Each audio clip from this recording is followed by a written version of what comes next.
اعوذ باللہ من الشیطان الرجیم، بسم اللہ الرحمن الرحیم۔ السلام علیکم ورحمۃ اللہ وبرکاتہ۔ میری ایک نثری نظم، ایک تازہ نثری نظم جس کا عنوان ہے شہسوار، آپ کی باذوق سماعت کی نظر کرتی ہوں۔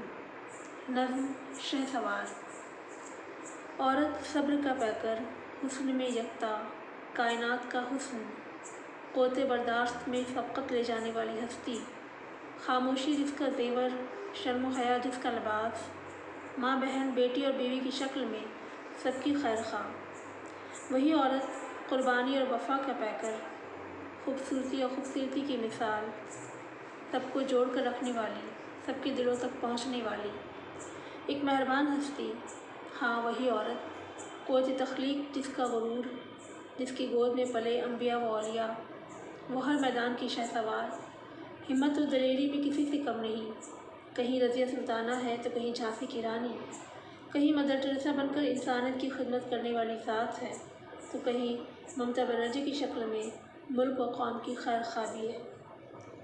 آج وہی عورت پھر مسکان خان بن کر ابھری ہے جس نے نعرہ تکبیر کو زندہ کیا، اسی عورت نے حجاب کا سر بلند کیا۔